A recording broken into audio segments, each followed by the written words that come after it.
অচিন পাখি নূর চ্যানেলের পক্ষ থেকে সকল দর্শকদের প্রতি আমি নূর ফকিরের সালাম রইল। আসসালামু আলাইকুম ওয়া রাহমাতুল্লাহ।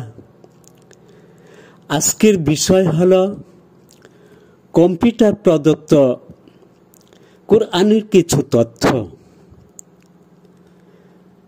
সূরা সাজদার আয়াত নাম্বার 2-এ আল্লাহ বলেছেন, এই মুবারক গ্রন্থ আল কুরআন সমগ্র সৃষ্টি জগতের মহান মালিক আল্লাহর পক্ষ থেকে অবতীর্ণ হয়েছে, এতে কোনো সন্দেহ নেই। আজকের আধুনিক বিজ্ঞানের বিস্ময়কর সৃষ্টি কম্পিউটার অতিশয় নির্ভুল হিসাব এবং যথার্থ সিদ্ধান্ত প্রদানে কম্পিউটার নির্ভরশীল ইলেকট্রনিক যন্ত্র হিসাবে স্বীকৃত।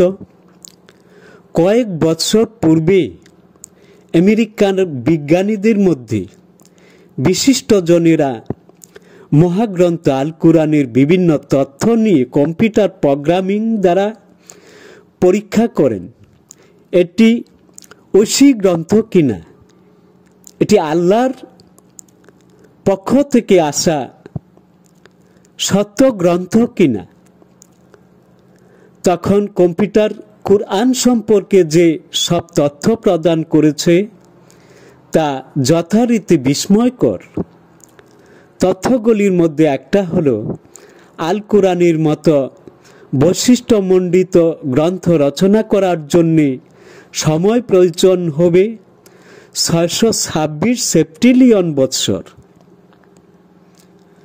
62 সেপ্টিলিয়নের মান হল 626-এর পর আরো 24টি শূন্য লাগাতে হবে।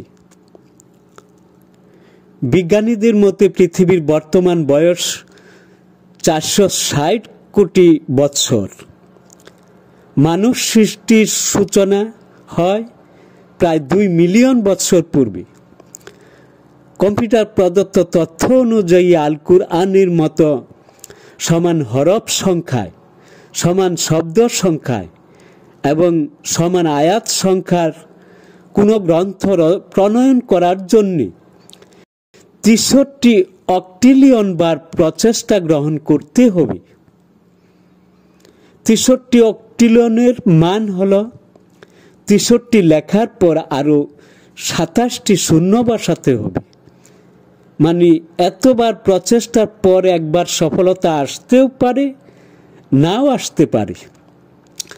আবার বিশ্বের বর্তমান 600 কোটি মানুষ যদি নিরবিচ্ছিন্নভাবে পৃথিবীর বয়স সীমার শুরু থেকে লেখা আরম্ভ করত, তাহলে 460 কোটি বৎসরে মানে আজকের দিন পর্যন্ত যে পরিমাণ কাজ সম্পন্ন হতো তার পরিমাণ সমস্ত প্রকল্পটি 100 কোটি ভাগের 30 ভাগ, মানে প্রশান্ত মহাসাগরের মাঝে এক অণু জল। এই হলো কম্পিউটার প্রদত্ত তথ্য। আর আমার মালিক আল্লাহ বলেছেন সূরা লুকমানের 27 নম্বর আয়াতে, আল্লাহ বলেছেন, আর পৃথিবীতে যে সকল বৃক্ষ আছে যদি তার সমস্ত কলম হয় এবং সমুদ্র উহার কালি হয়, তারপরও আরো 7টি সমুদ্র সংযোগ হয়, তথাপি আল্লাহর বাণী সমাপ্ত হবে না। নিশ্চয়ই আল্লাহ পরাক্রম ও বিজ্ঞানময়। আজকের মতো এখানেই। নূর ফকির 01925 1656 32। আসসালামু আলাইকুম ওয়া রাহমাতুল্লাহ।